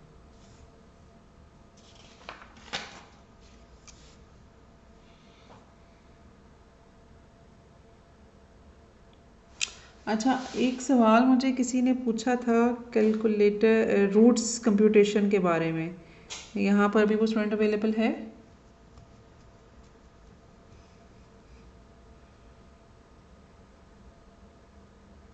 मैम मुझे भी कंफ्यूज यस मैम। अच्छा, अब पहले ज़रा आप मुझे अपनी कंफ्यूजन बताओ ना, ताकि फिर मैं उसके बाद बताऊं कि मतलब जो भी आपके सवाल का जवाब है। जी बताइए तुरंत। ज्यादा मतलब लाइक चेक की बात थी तो मैं कैसे करूँ वो तो बता सकती हूँ तो मैं फिर देखूँ आपकी वैल्यूज डिफरेंट आ रही हैं। मैं वो समझ ही नहीं आ रहा करना कैसे अच्छा, आपने अभी अपने कैलकुलेटर को यूज़ करके रूट्स तो कंप्यूट की हुई है ना कि नहीं? नो मैम नहीं की भी। मैम जो हमने भी रिसेंटली क्वेश्चन किया था ना तो उसकी मैंने रूट जो है वो कैलकुलेटर पे कैलकुलेट की थी तो उसकी डिफरेंट आनी थी, इसलिए एक दफ़ा थोड़ा सा एक्सप्लेन कर मैं दीजिए अच्छा, और उस तरह। एज लॉन्ग ऐसे आपको करना आता है वो मैं फिर मतलब मसला नहीं, फिर आपको समझ आ जाएगी। लेकिन अगर आपको कैलकुलेटर से रूट्स कंप्यूट करनी नहीं आती तो फिर जो है ना थोड़ा सा आपको एटलीस्ट ये सीखना पड़ेगा। मेरा अपना अंदाज़ा है कि जो मेरे पास कैलकुलेटर है ना उसमें अगर आप मोड प्रेस करो तो किसी 5 पे जाके कुछ EQN लिखा आता है, वहाँ पे कहीं जो मेरे पास प्रॉब्ली कैसियो का कैलकुलेटर है, तो यहाँ से कहीं से जाके हम रूट्स निकाल सकते हैं। अच्छा, एक और स्टूडेंट अवेलेबल है, इसका एक्चुअली नाम नहीं आपका आ रहा लेकिन आपका रोल नंबर लिखा आ रहा है 19041। जी जी बताइए। आपका मतलब रूट्स के बारे में आपका क्या सवाल है? मैम जो मैंने आपको मैसेज भी व्हाट्सएप पे किया था तो उसमें यही था कि वो डिफरेंट वैल्यूज आ रही थी, आपने जो सॉल्व किया था और जो मतलब मेरे कैलकुलेटर अच्छा, से वो आपने निकाली है। अब मैं थोड़ा सा ना समझाने की कोशिश करती हूँ और आप मुझे बताइएगा कि मतलब आपने वो प्रोसीजर अडॉप्ट किया था कि नहीं। अच्छा, इतरत और वो सारे लोग जिनको कैलकुलेटर से कैलकुलेट करना नहीं आता, एक तो आपको सीखना पड़ेगा क्योंकि उसके बगैर आपका काम बहुत ज़्यादा हो जाएगा, ठीक है ना? तो मैं अज्यूम ये कर रही हूँ।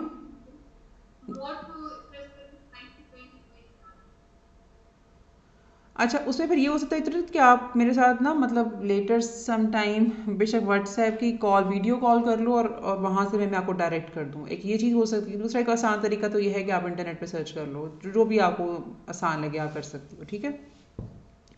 अच्छा, अभी मैं अज्यूम ये करने लगी हूँ कि आप सारों को कैलकुलेटर यूज़ करके रूट्स कंप्यूट करनी आती हैं और फिर इससे आगे हम जो चल रहे हैं ना वो ये कि आपका जो मसला आप लोगों को आया है कि रूट्स डिफरेंट क्यों आई हैं।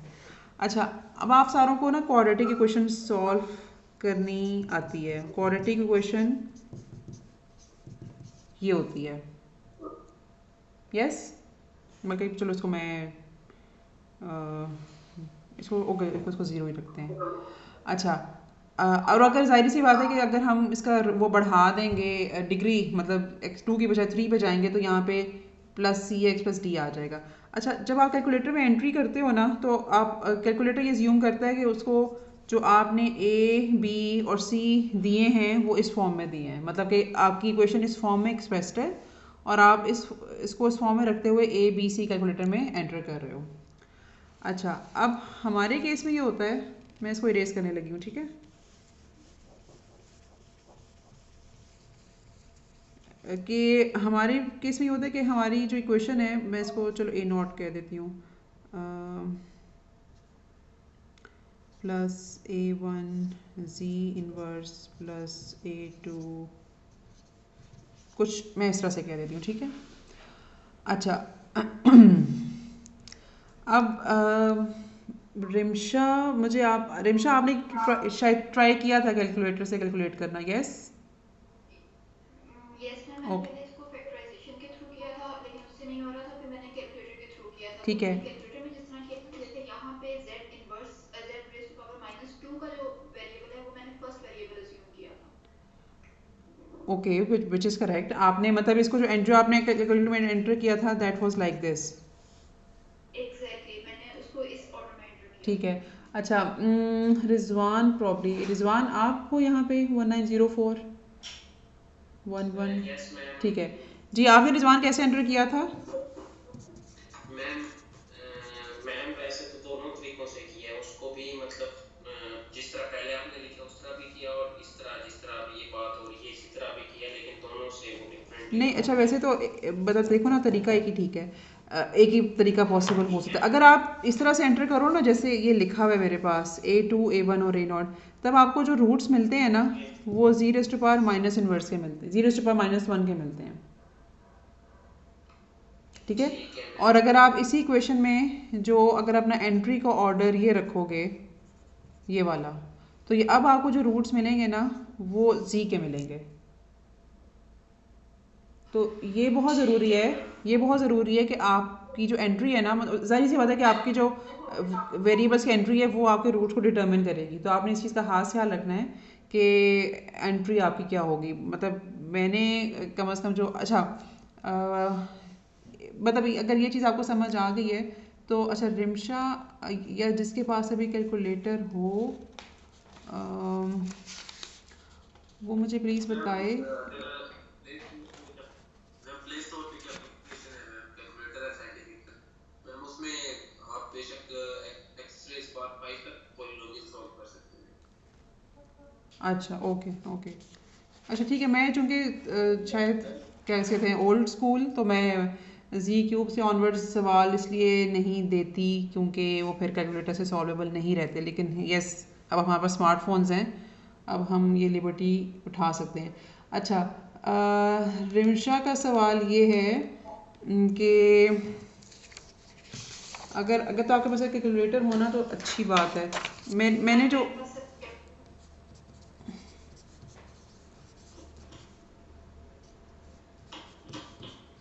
उस वक्त इक्वेशन यूज़ की थी ना कम से कम क्लास में, वो थी ये वाली।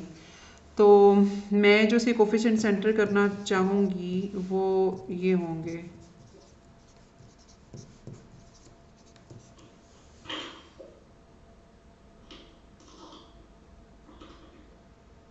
हाँ जी, ये किया था आपने? यस मैम, मैंने यही अभी अपने सामने कैलकुलेटर पे कोफिशिएंट एंटर्स किए हैं। तो इसमें जो मेरा अभी इसका आंसर आ रहा है वो x1 का आ रहा है 2, और जो दूसरा आंसर आ रहा है वो -3 आ रहा है। अब इसमें मैंने आपसे ये भी कंफर्म करना था, मुझे अभी आइडिया नहीं है कि ये इसमें कोई एरर की वजह से दो आंसर्स आ रहे हैं या फिर, क्योंकि मेरा आइडिया ये था कि ये जी क्यूब की इक्वेशन है तो इसमें 3 रूट्स आने चाहिए, लेकिन यहाँ हाँ, दो इसलिए आ रही है ना बेसिकली क्योंकि रिपीटेड होंगी। लेकिन मेरा अंदाज़ा, लेकिन आपको कम से कम देखना चाहिए कि मैम मेरे पास भी यही रूट्स दोनों आ रहे हैं।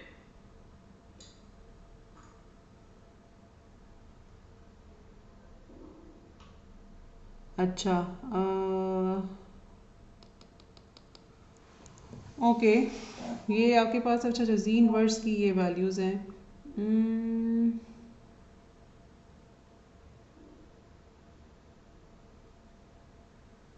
मैम हाँ जी, एक मिनट मैं इसको अगर ये करके देखूँगी। हाँ जी बोलिए। मैम अगर यही आप मतलब हमें ये आइडिया नहीं था कि ये जी इनवर्स की वैल्यू, अगर ये हम जी इनवर्स के अकॉर्डिंग से देखें तो फिर अगर हम जी की वैल्यू देखें तो वो 1.5 और 1/3 हो जाएगी। फिर आ जाती तो हैं। इसमें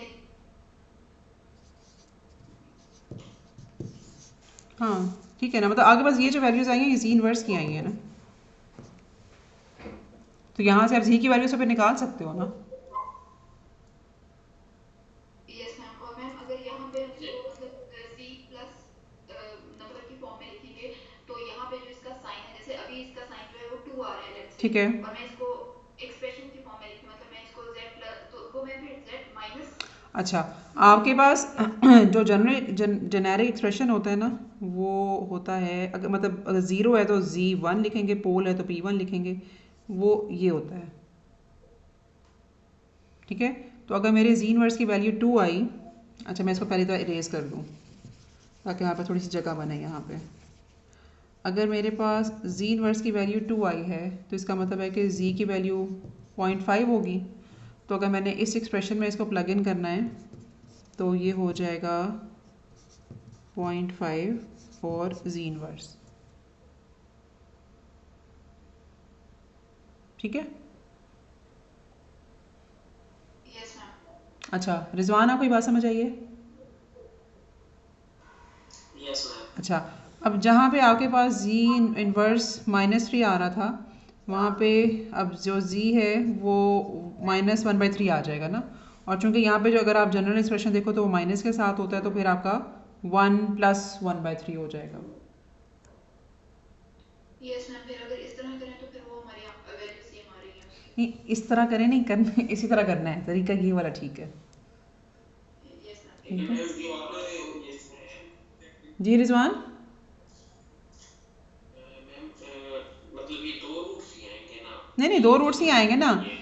ये जो किधर गया, ये रिपीटेड रूट है ना। लेकिन मैम वो कैलकुलेटर में तो दो ही शो कर रहे हैं, मतलब तीसरा तो नहीं आ रहा। अच्छा, चूंकि ना मेरे पास इस वक्त कैलकुलेटर है नहीं, तो मैं अब वेरीफाई नहीं कर सकती कि मतलब अब देखो, जो एक बात है वो ये है कि बिकॉज z की पावर में 3 है ना, तो रूट्स तो इसकी 3 होंगी। ठीक है, ये तो हमें पता है। वो तो ठीक है। अब ये पता करने की ज़रूरत है कि ये वाली रिपीटेड रूट है या ये वाली रिपीटेड रूट है, दोनों में से कौन सी रूट के दो वैल्यूज़ हैं। तो वो मेरा ख्याल है कि थोड़ी सी आपको ना अपने कैलकुलेटर के साथ थोड़ी दोस्ती करनी पड़ेगी, थोड़े से सवाल सॉल्व कर, मतलब कुछ इक्वेशन सॉल्व करो, ताकि आपको पता चल जाए कि वो जो x1 की वैल्यू देता है वो रिपीटेड रूट के तौर पर देता है या x2 की वैल्यू को देता है। लेकिन आई मीन अगेन, ये आपको अपने कैलकुलेटर से पता चलेगा, उसके साथ थोड़ा सा प्ले अराउंड करके। ठीक है, ठीक है क्योंकि मैम। ये तो यहाँ पे आप अपनी मैथ्स की नॉलेज अप्लाई करोगे ना कि z की पावर में 3 है, तो इसका मतलब ये है कि 3 रूट्स तो इसके होंगे। ठीक है ठीक है, मैम, ठीक है। अच्छा, और कोई इसके बारे में सवाल? मेरे पास जी हमजा।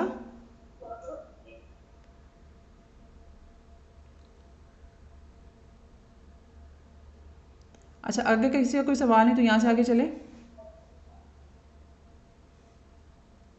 मैम मेरा सिर्फ एक क्वेश्चन है यहाँ पे, इसको जी, मतलब हम कैलकुलेटर के थ्रू तो कर सकते हैं, लेकिन अगर क्योंकि कैलकुलेटर में भी ऑब्वियसली रूट्स का इशू है, तो हमें कैलकुलेटर में ये नहीं पता चल सकता कि इसमें से रिपीटेड रूट कौन सी है। वो हम थोड़ा एक्सपेरिमेंट करके चेक तो कर सकते हैं, लेकिन फिर भी तो मैम अगर हम इसको फैक्टराइजेशन के थ्रू करें तो वो भी सही होगा।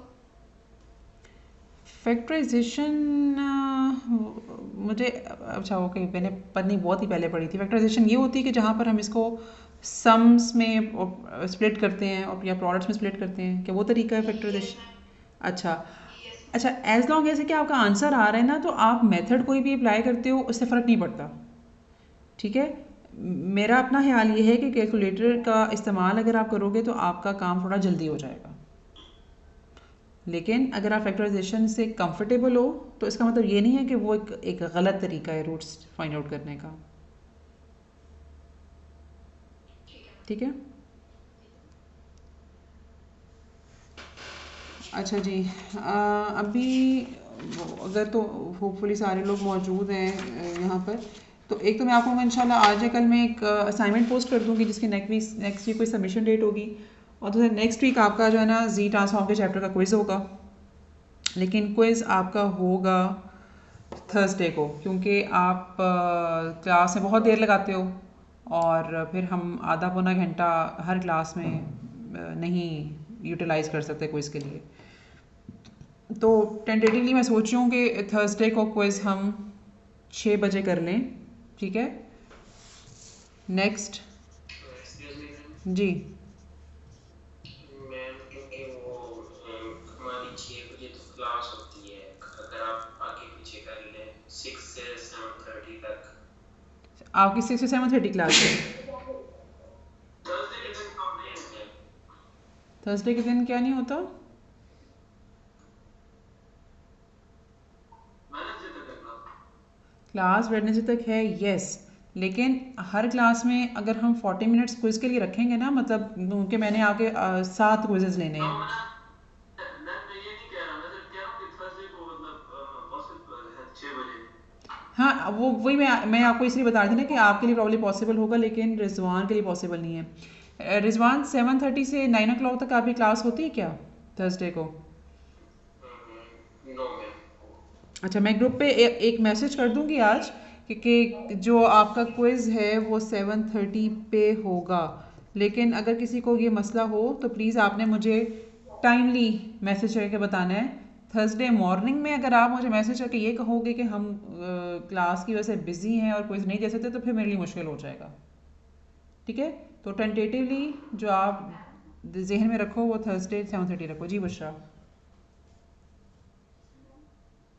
इज इट पॉसिबल कि इंस्टेड ऑफ थर्सडे हम जिन 2 दिन में क्लास है उसमें क्लास से या तो पहले हाफ आवर कर लें, मतलब आज जिसमें क्लास में जैसे अभी 6 बजे तो हम 5:30 कर लें, मतलब इस तरह कुछ हो सकता है। थर्सडे ये भी हो सकता है, ये भी बिल्कुल पॉसिबल है। उसी जिन दिन में क्लासेस है या तो पहले कर ले या हम 9 के बाद कर लें तो उस दिन क्विज हो जाए। आप ये चाह रहे हो कि हम थर्सडे फ्राइडे को ना करें, मतलब जिस दिन क्लासेस नहीं हैं? यस मैम, जिस दिन क्लासेस है उसी में ही हम एडजस्ट कर लें या पहले कर लें या आगे अच्छा, ये भी हो सकता है, इसमें भी कोई मसला नहीं है मुझे। मैं सिर्फ ये चाह रही हूँ कि क्लास टाइमिंग्स में ना हो, कम से कम अगले 2-3 कोर्सेज में क्लास टाइमिंग में नहीं रख सकती, क्योंकि एक तो उस दिन आप लोगों ने बहुत ज़्यादा टाइम लगाया था, और दूसरी बात है कि ऑलरेडी हम थोड़ा सा स्लो पेस पे चल रहे हैं, तो हम फिर सिर्फ वही कोर्स कवर कर सकेंगे जो आप लोगों ने प्रॉब्ली अंडरग्रेड में ऑलरेडी पढ़ा हुआ है, तो फिर कोर्स कंटेंट्स कवर करना मुश्किल हो जाएगा। ठीक है, हम ये कर सकते हैं। तो फिर अगेन इसको मुझे करने दो, जो मैं अब पोस्ट करूँगी इंशाल्लाह नेक्स्ट वेडनेसडे, और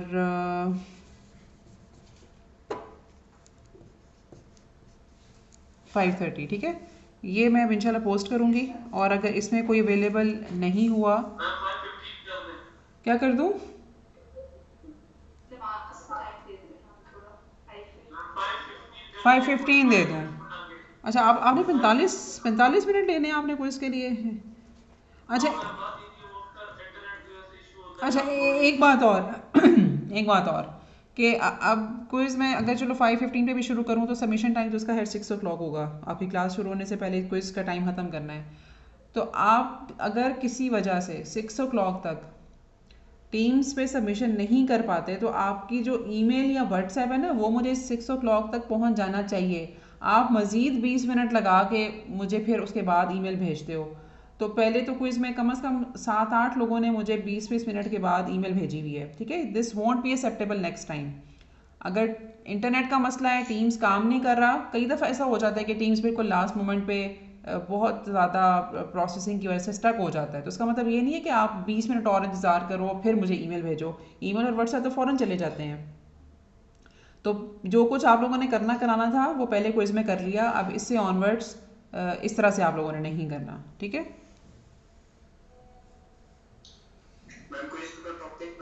चैप्टर 3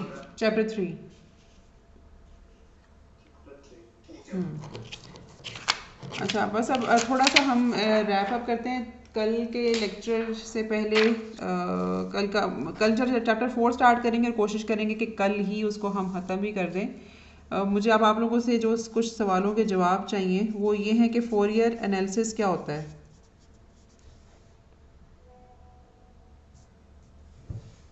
जल्दी जल्दी से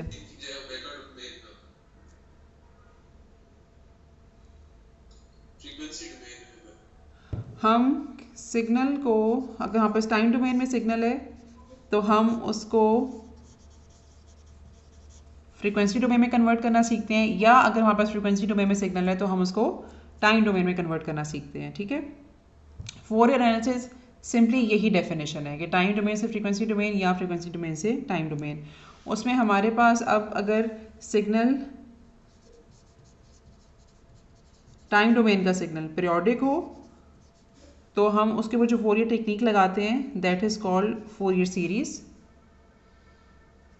और अगर हमारे पास मतलब periodic signal in time domain, ठीक है, तो हमारे पास उसका जो भी है वो फ्रीक्वेंसी डोमेन निकल आता है, ठीक है।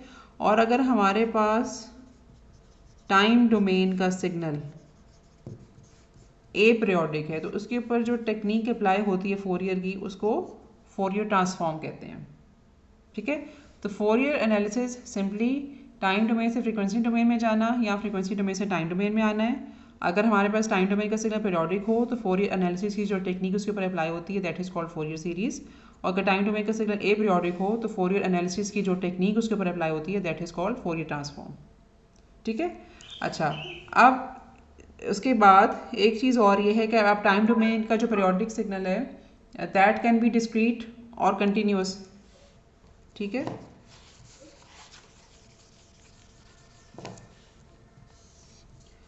तो अगर हमारे पास जो टाइम डोमेन का सिग्नल है that is continuous time periodic signal, तो जो तो उसके ऊपर जो फोरियर सीरीज अप्लाई होगी we call it continuous time Fourier series. और अगर हमारे पास इसी तरह से अच्छा इसको हम पीरियोडिक कह देते हैं।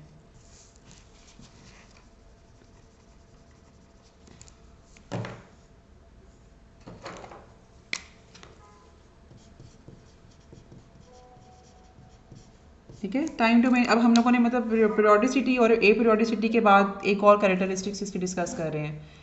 अब किसी ने कोई सवाल पूछना है?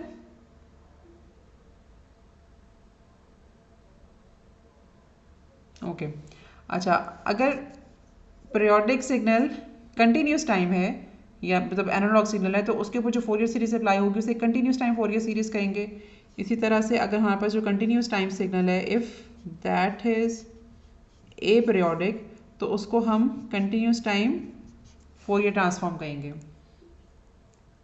ठीक है, और इसी तरह से हमारे पास डिस्क्रीट टाइम अगर हो टाइम डोमेन में तो हमारे पास डिस्क्रीट टाइम फोरियर सीरीज आती है और डिस्क्रीट टाइम फोरियर ट्रांसफॉर्म आता है। ठीक है, तो डिस्क्रीट टाइम फोरियर सीरीज के ऊपर हम अभी 5 मिनट लगा के ज़रा इस कॉन्सेप्ट को समझ लेते हैं। डिस्क्रीट टाइम फोरियर ट्रांसफॉर्म हम होपफुली कल ही कर सकेंगे। अगर इसमें से कोई बात आपको समझ नहीं आई तो प्लीज़ मुझे बताओ।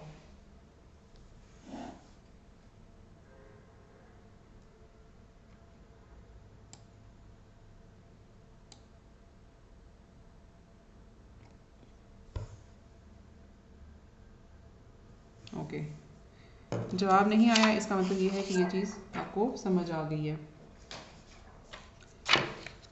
अच्छा, मेरा अगला सवाल ये है कि हमारे पास जो कंटिन्यूस टाइम सिग्नल्स होते हैं उनके हार्मोनिक्स किस मतलब कितने उनके हार्मोनिक्स होते हैं, किस मैक्सिमम किस फ्रीक्वेंसी तक उनके हार्मोनिक्स जा सकते हैं? इन्फिनिटी। ठीक है, the harmonics are infinite in number. ठीक है, लेकिन अगर हम बात करते हैं डिस्क्रीट टाइम सिग्नल्स के तो उसके हार्मोनिक्स कितने हो सकते हैं?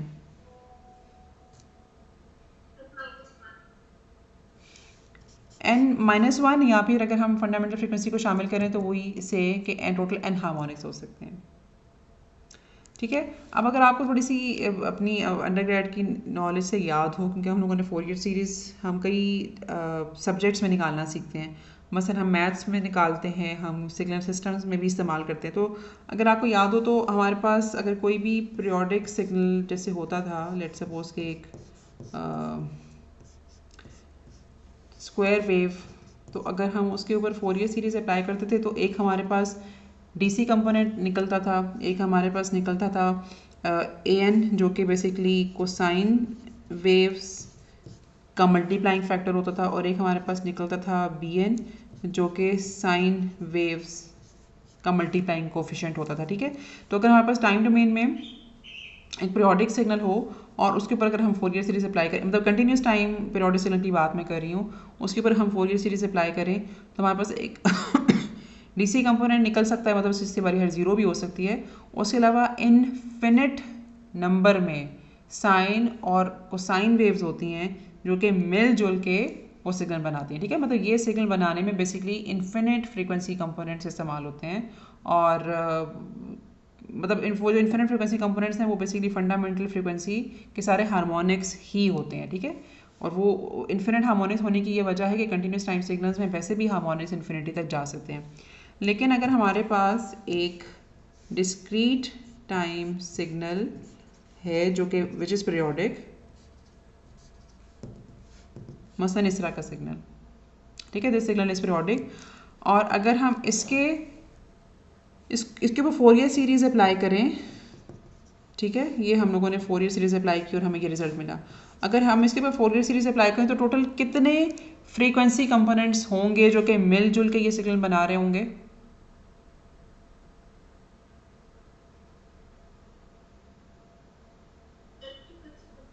जी, टोटल कितने फ्रीक्वेंसी कंपोनेंट्स होंगे जो कि ये सिग्नल बना रहे होंगे? 4। मतलब के की वैल्यू को मैं वेरी करूँगी 0 से लेकर 3 तक, मतलब इसमें डीसी कंपोनेंट शामिल है और डीसी कंपोनेंट के अलावा 3 और कंपोनेंट शामिल हैं। तो टोटल बेसिकली 4 फ्रीक्वेंसी कंपोनेंट्स हैं, मतलब डीसी को शामिल करके, ठीक है। टोटल 4 कंपोनेंट्स शामिल हैं या मिलजुल कर ये वाला सिग्नल बनाएंगे। इसलिए अगर आपके जहन में DTFS का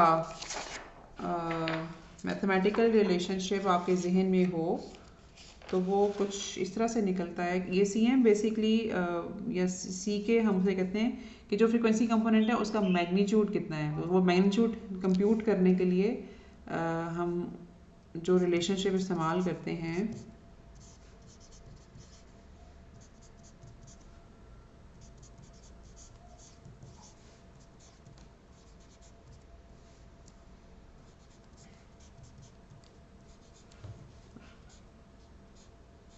वो ये है, ठीक है। मतलब इस बात का मतलब ये है कि जो फ्रीक्वेंसी ओमेगा 0 होगी, जिसको हम जो के इसके बराबर होगी यहाँ पे, मतलब के की वैल्यू, अच्छा late me right in this way, omega के को हम लिखते हैं इस तरह से, ठीक है। तो के की वैल्यू 0 होगी, यानी कि ओमेगा 0 को हम ऐसे कह सकते हैं। तो यहाँ से जो इसका जो अब ये जो फ्रीक्वेंसी कंपोनेंट है जिसकी वैल्यू ओमेगा 0 है, उसका जो मैग्नीट्यूड होगा वो C0 होगा। इस तरह से ओमेगा 1 डिफाइन किया जाएगा इस तरह, मतलब ओमेगा 1 यानी कि इस फ्रीक्वेंसी कंपोनेंट इस फ्रीक्वेंसी का एक कंपोनेंट मौजूद होगा और उसका जो मैग्नीट्यूड होगा that would be called C1 and it can be computed by putting k is equal to 1। तो इस तरह से हमारे पास एक इसके अलावा ओमेगा 2 होगा और एक इसके अलावा ओमेगा 3 होगा। तो टोटल ये 4 फ्रीक्वेंसी कंपोनेंट्स होंगे जो कि मिलजुल के वो सिग्नल बनाएंगे जो कि मैंने आपके सामने बनाया था, ठीक है। अच्छा, तो DTFS को हम लोगों ने ना इससे ज़्यादा नहीं पढ़ना। 2 छोटी छोटी सी एग्जांपल्स हैं मेरे पास, वो अगर आप कहते हो तो मैं कल बता देती हूँ, लेकिन अगर आप ओवर इंथुजियास्टिक और DTFS को भी ख़त्म करना चाहते हो तो वो 2 एग्जाम्पल्स मैं आपको अभी भी बता सकती हूँ, लेकिन अप टू यू।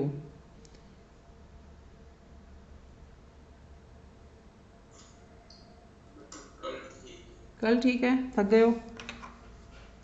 अच्छा, DTFS की जी रेयान,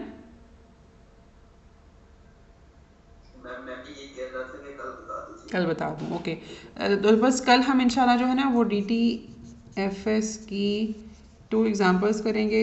कोशिश करेंगे कि पहले 5 से 10 मिनट में हम देख लें और उसके बाद DTFT को शुरू करके तो ख़त्म करना है, ठीक है। तो ये हमारा कल के लेक्चर्स होंगे, ठीक है। और कोई सवाल आप लोगों का?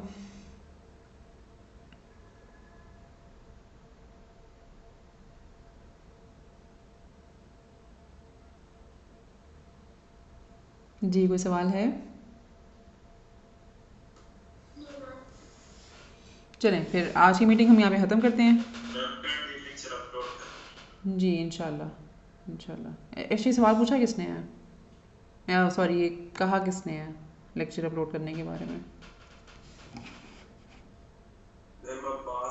अब्बास लेक्चर सुना है पूरा या अभी भी आए हो?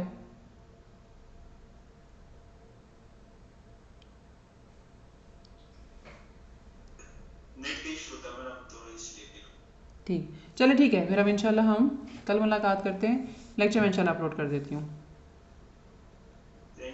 अल्लाह हाफिज़।